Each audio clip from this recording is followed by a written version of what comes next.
It's really, really great to be with you today, and thank you for the invitation from the organisers. I sent the title in, which was Called to Lead, some weeks, if not months ago, and as often is the case when you send your sermon title ahead, you get to the week before and the Holy Spirit has other ideas. So were I to begin again, I would actually call this talk When the Laughter Changed Sides. I'll come to why in a moment, but the subtitle of this is Reflections on Women's Leadership in the Church Today. Now, today is a very dangerous word in a room full of historians. What does today mean? Because I could talk about the leadership of Queen Hatshepsut, who was pharaoh in ancient Egypt, and in order to assert her power, wore the false beard of the pharaoh. But you might say that's a little bit previous to today. But what is today? Is it since Methodism ordained women? Is it modernism, postmodernism, wherever we are now? So I'm not really sure what today is. So this is going to be slightly kaleidoscopic rather than linear, and anecdotal rather than academic. So if you want to go for a walk because you really want another academic paper, well, feel free. I won't be at all offended. So the laughter changed sides. In 2014, in the June, we had a celebration in Wesley's Chapel of 40 years of ordained presbyteral ministry within the life of the Methodist Church. We had ordained women for a lot longer than that into the diaconal ministry, and we must never forget that. I'm sure deacons get as grumpy about when we forget that as I do when Anglicans talk about we've had women priests for 25 years. And I go, well, actually, we have for a lot longer. But at that service, Dr. Pauline Webb, who has since gone to glory, spoke about the debates in the Methodist Conference leading up to that momentous decision in 1972, when finally the altar of unity was put to one side and they said, no, women can be ordained as presbyters within the life of the church. And Pauline said, I knew we were winning when the laughter changed sides. There's something about when the status quo becomes ridiculous rather than the new idea being ridiculous. And so those who would stood up in conference for years and said, well, reasons why it would be ridiculous for women to be ministers were the ones and had got the laughter of conference on their side. When their statements became the statements to be mocked and the laughter changed sides. I think that's a really powerful statement about change in society in the church. It's when the status quo becomes ridiculous and the laughter changes sides. Mary Beard's book, Women and Power, which I guess some of you may have read, it's great because it's quite short, so that's quite good, but it's also packed full of interesting stories and ideas. And she invites the reader to exercise their imagination. She invites them to close their eyes and think of a doctor, a priest, a prime minister, a president, lots of roles of leadership. And she says, who is it that comes to mind? It's a good exercise in unconscious bias. Use your imagination. Who is it that comes to mind when you hear those words? And time again, whether we like it or not, it will be a male image that we have in our heads when we think of that. So even though the barriers of academia or the barriers of the church or the barriers of social mores have been broken down, somehow it's the lack of role models that keeps things the same, that stops the culture changing even when the law has changed. And I think I would want to say a lot has happened in the Methodist Church since women were ordained. There's been now 6 women presidents. And I was at the conference in 92 when Kathleen Richardson became the first president, and that was the year I'd been accepted to go to college to train. And so 20 years after the decision to ordain women, we had our first woman president. And in the 25 years since, we've had 5 more. It's kind of a bit slow. And the commentary on having 3 women in a row, Lorraine, myself, and now Barbara Glasson, I long for the day when nobody needs to comment anymore. You know, when it's not a story, when it's just normal, as opposed to when are we getting back to normal and having a bloke. So one of the important things about cultural change that enables women to feel that they can be part of the leadership of any organisation or any society, let alone the church, is role models. And I'm just going to share 2 or 3 of my role models with you before I talk about some of what I'm seeing in the church today in terms of women's leadership. So, we'll put Hatshepsut on one side. I'm writing a novel about her at the moment. I've been writing it for about 5 years, so don't worry, it's not going to be in the shops in time for Christmas.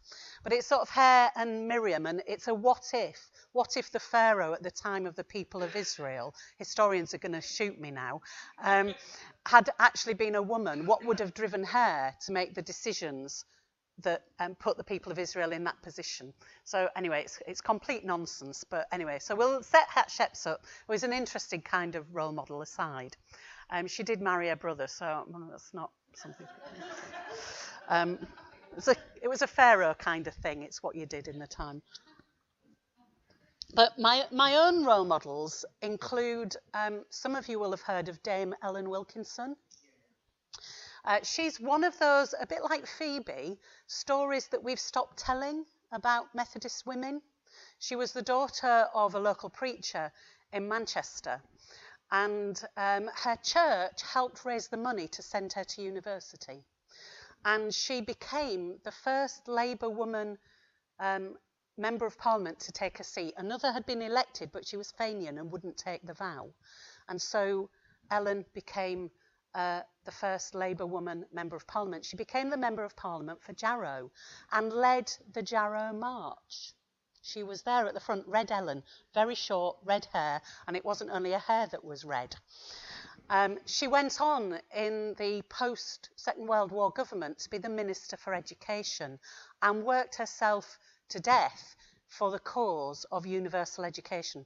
She was the one who brought school milk in. Let's not talk about the one who got rid of school milk. And she said, and I mean, she was a card-carrying Marxist, but she said, Methodism never leaves you. It's a fire that runs through your veins. And for me, she's an extraordinary role model who combines that, what for me is in my Methodist DNA, that passion for social justice, for the value of every single human being, of the value before God of every person, and the willingness to get out there. You won't be surprised to know she was a suffragette before women's vote came in, and just that willingness to put yourself on the line, to speak out against the status quo, to point out that the status quo is ridiculous, and to wait for the laughter to change sides. So she's one of my role models. Another is Kathleen Richardson, who was the first president, and I preached in front of Kathleen the other week. It's still the scariest thing to do, but she's always very, very gracious. I think possibly because she's now very, very deaf, so couldn't hear anyway. She's going to be really embarrassed, but one of my role models is in the room, and that's Christina, who was my tutor when I was at Queen's College. But one I want to mention, and some of you will have heard me tell this story before, is Nicola Jones, the Reverend Nicola Jones. And she's a role model. Before I knew her, I went to the London weekend with Methodist Association of Youth Clubs. So I was 16 years old, And onto the platform of the Royal Albert Hall, I'll give you a demonstration. I can do this without the notes. Michaela ascended in all her full fabulous stature, dog collar on, and preached. And she was extraordinary. But it wasn't really the quality of the preaching or even her presence or stature. It was that collar. I'd never seen a woman wearing a dog collar before. And no one in my home church had ever said women can't preach. It wasn't something we talked about. I never asked the question. I'd seen lots of women lay preachers in the pulpit in my home church in East Yorkshire, but I'd never seen a woman. And the minute that Nicola walked onto the stage, I thought, oh, that's what I'm going to do. And it was that sharp. And I needed the leap of imagination.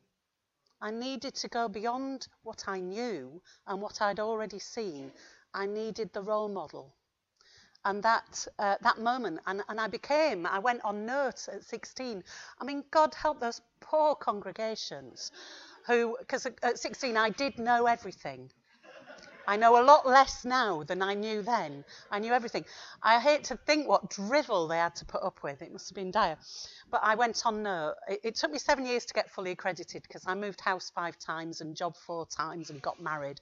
But that's how it is for young people. But along the way, people were very, very encouraging. And the kind of everyday sexism you get in the church was definitely there. But no one at any point said you shouldn't be doing this or questioned God's foolishness in putting me into that kind of role. But it was something about seeing with my own eyes someone who looked a bit like me, who shared my gender, that allowed me to think, oh, that's what I'm going to do. And I think that culture change takes longer than changing the rules. Culture change comes through seeing role models, through encouragement, through active investment in people who maybe are not the norm to become a new norm. I don't mean Norman, I mean normal, just checking. So Mary Beard's book includes the cartoon of Mrs. Twig. Miss Twig, do you know that cartoon? She's there in a boardroom, and the quote underneath is, let's see if I've written it down now, I'll have to try and remember it. That's a really great, this is a paraphrase, that's a really great idea, Miss Twig. Now I wonder if one of the men present might have that idea. Hands up, the women in the room for whom that's happened to. Yeah, it's not quite, it's usually said quite so starkly, but, you know, a minute after you've spoken, some chap says the same thing and everyone says, wow, that's a really good idea. And you think you're invisible. Well, I'm going to share with you, to call it a poem is a little bit overrated, but it's a reflection based on that experience. And it's one I wrote in a book in 2007. And it's based partly on that experience and partly looking at Miriam in Numbers 20. At the very beginning of Numbers 20, it said, the people of Israel were in the wilderness of Zin, in the place called Kadesh, and Miriam died. Now, what it helps to know is that chapter 19 is all about water. It's a wash, it's a flood. It's all about water for cleansing, water for the animals, water for the people. Chapter 20 starts that Miriam dies, and the next sentence is, there was no water. So I reckon she was probably the water diviner, and in their grief, no one else worked out how to find the water. So this is diviner's intervention. Apparently, it's not just me who sits in a meeting, calmly suggests a cracking idea, has it ignored, only for a few minutes later, a bloke to say the self-same thing, and everyone to say, excellent, great idea, let's do that. As the room clears, the voices fade, saying, he's a good chap, you can always rely on him to hit the nail on the head. I sit and wonder if invisibility is a gift or a curse. I am the water diviner. I am the founder of the solution. I am the word in season, the wisdom not of Solomon, but of Bathsheba, of Miriam, of Mary Magdalene. Written out of history, written out of the canon, written out of minutes and reports, unheard, unrecognised, unseen, yet somehow undaunted. Go and find your own water. Go and find your own solution. Go and find your own word of wisdom. I am woman, and I will write my own history. I will write my own canon. I will write my own account of the things that matter. Ignore me at your own risk.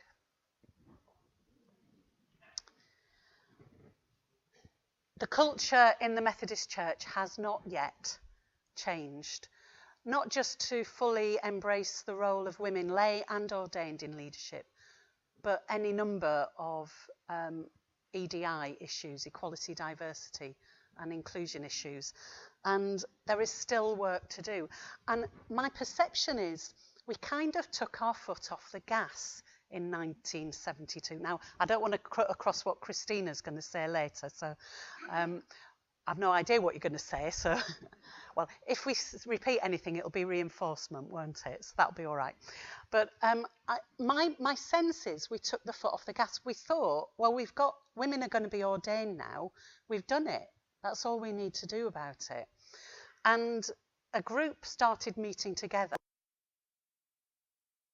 gathering.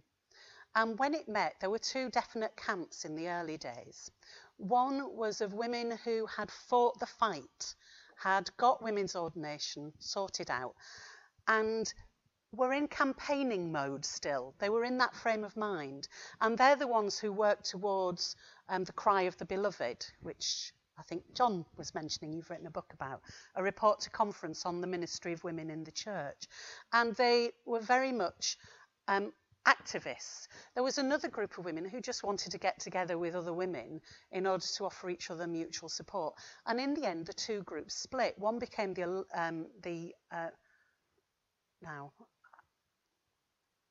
one carried on as the women's gathering, and the other became something that I was a member of, and I can't now remember the name. Anybody help me out who was a member of the more campaigning group? No, it was...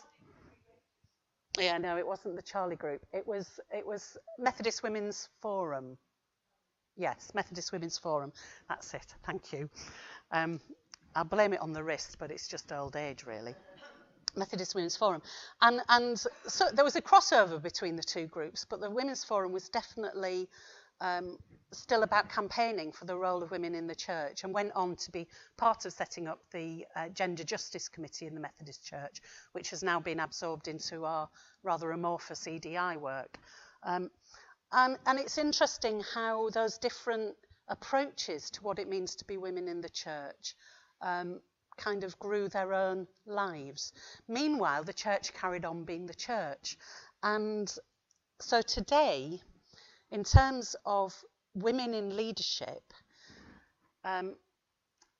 7 of the chairs of district, and there are 33 chairs, are women, which is a vast improvement on 10 years ago, but is still less than a third of district chairs are women, when 51% of women coming into training, of ministers coming into training, are women, and almost 50% of the women in active work are. We reached a peak of the number of women superintendents just before regrouping for mission. That has tailed off and gone down. We've gone backwards. Women, perhaps, some would argue, don't want those huge mega circuits. The kind of leadership you need in that is seen to be a male. This is using stereotypes, it's not necessarily true.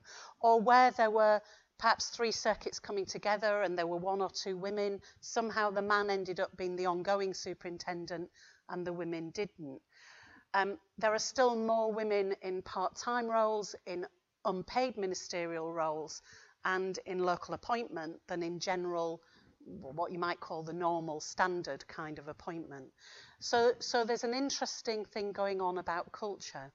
But if you move away from ordained women in particular and just look at the general committees of the church, there were only a couple of committees that have more than 50% women, and they're both pastoral committees. The ones to do with finance, to do with management, to do with strategy, ministries, stationing and so on, are still predominantly led by men. Now, some of them, the numbers skew because some of our groups and committees are very, very small, so you only have to go, one person has to leave and you end up going backwards. But if you look at it across as a trajectory, we're still in that place. That's all numbers, that's all quotas, that's all statistics. And that all matters because it's indicative of something else. I think the cultural change has happened in some ways, but not in others. So, on 2 occasions last year, I was in meetings talking to a male leader, and another male leader inserted himself physically between us to speak to that man as though I wasn't there. That's still happening. And I tell you, I'm no shrinking violet. And I was wearing my presidential cross at the time. You know, if that's not the armour of righteousness, I don't know what is. I managed to get through the whole year without losing it. I only forgot it once, and Brian Beck was there at the event I forgot it at. Oh dear, how embarrassing. But anyway, so just that's a very minor anecdote about cultural change, and that's about bad behaviour of particular individuals. But 18 months ago, or 2 years ago, a friend of mine put on some closed Facebook groups about incidences of sexual harassment to women in the life of the church, and within a fortnight had 117 women contact her about experiences they'd had of either verbal or actual physical abuse from men within the life of the church. So I think there's some challenges for all our leadership, male and female at the moment in the church, which is to say, what's going on there? What kind of church do we think we are? Because that's not the kind of church I think I'm part of. And yet it's there, it's happening. And I think there's something going on about the zeitgeist, about the spirit of the age, about the world we're living in, where the impunity of world leaders to be able to say what they like without care, and to be known abusers and assaulters of women and talk about it as a matter of pride, creates an atmosphere in which the whole of society gets caught up and tarnished. And I think one of my key reflections for all leaders in the church, whether male or female, is how do we challenge that? How do we act against it? How do we speak against it? And we can always say, as we do, as good Methodist souls, we must start with ourselves. Well, I've been starting with myself for a very, very long time. And I think we need to be alert, be aware, and be responsive.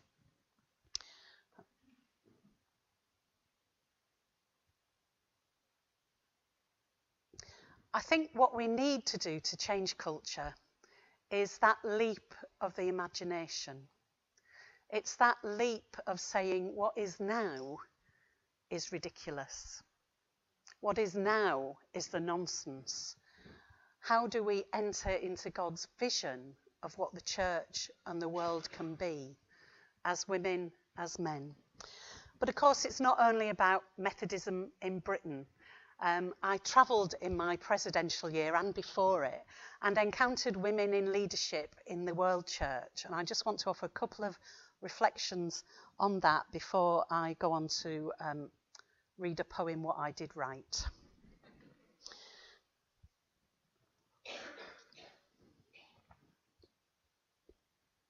The General Secretary of the Methodist Church in South Africa, Southern Africa, is the Reverend Charmaine Morgan. If you look at the leadership of Methodist churches around the world, there are very few that have women in the most senior positions. The presiding bishop in Southern Africa is male, but it's interesting how the secretary role, which tends to be, if I call it the one with the hard power, not the soft power, the presidency in Britain is definitely a soft power. There's very few actual powers, and you exercise them at your own risk. But the secretary role is a very key role, within the life of most churches. It's where the hard power sits. And there are very few women across global Methodism who are in those roles. I spent time in the church in Papua New Guinea, and what was really interesting was they do ordain women, but the women are expected to fulfill very particular roles, and if they're not married, then they may be able to exercise some leadership in an academic way, but in terms of the administration and the overall construction of the institution, there's no legislative barriers at all, but culturally it just ain't on. It's just not going to happen.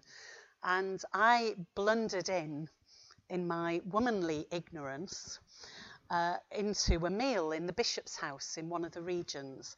And the women were sat on the floor and the men were eating at the table.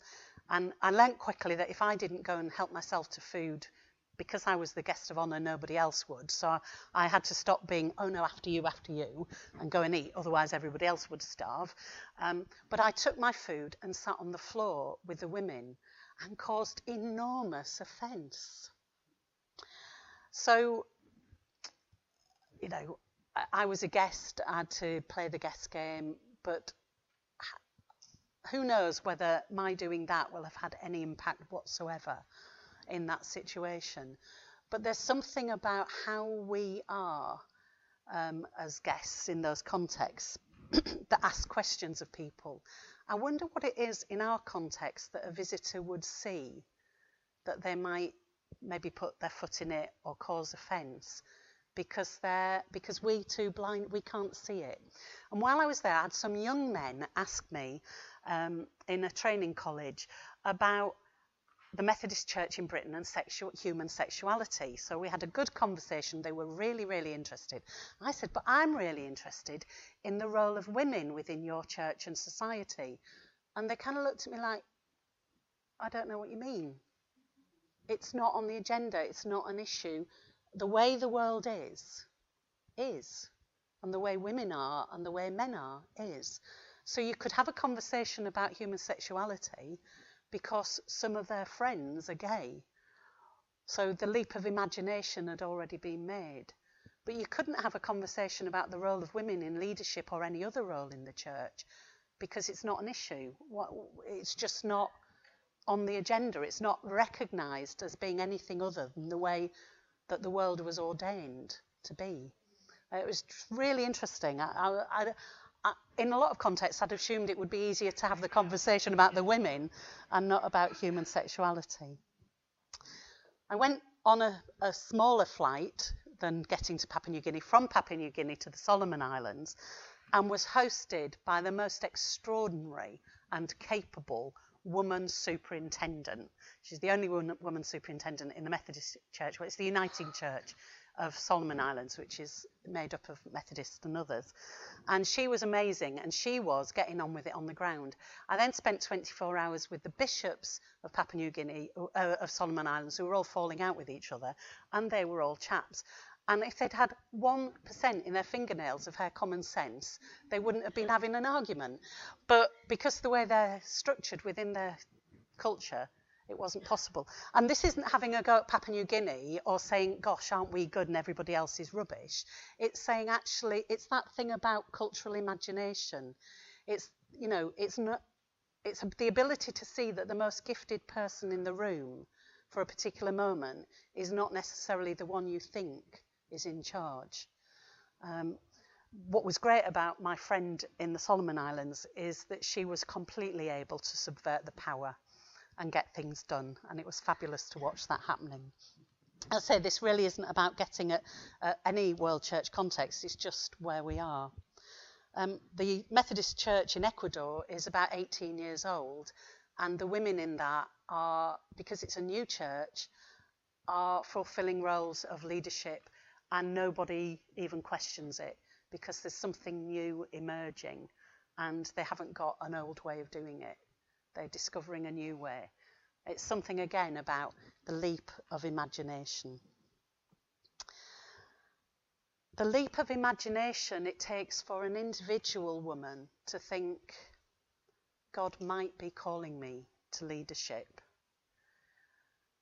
We just have quite a few more bits of personal baggage to get over to reach that point, maybe, than men do, because we just have to have a bit more imagination about the fact it's possible. And I can tell you, in an academic context, I'm definitely suffering from imposter syndrome at the moment. But one of the things we have to do is have the imagination to see ourselves not only in those positions, but also the imagination to say that the institution might change because we're there. My husband said to me, we live in Wembley. Wembley's quite a busy place to live, about 15-minute walk to the stadium. It's very exciting today, England, Germany, women's football. My husband said to me last night, where would women's football be if at the beginning of the 20th century the Football Association hadn't kicked them out? Where would Methodist ministry be, women's ministry be, if at the start of the 20th century the denominations hadn't decided to become more respectable and had shut the women up? We don't know. We could be in a better place, we could be in a worse place, but would be in a different place. So I guess the question going forward for me is, where will we be in 20 years' time, and what leap of the imagination do we need to get us to that point? For the service, or the anniversary service at Wesley's Chapel for the 40th anniversary, I wrote these hymn words, which Reverend Nicola Morrison has written to a tune to. These are on the sheet that will be distributed in a minute. The tune is available on Singing the Faith Plus. But these words, they're really a way of helping us all, male or female, get over the idea that we're not worthy. And it's based on the words, on a number of the words, some of the words in the ordination service.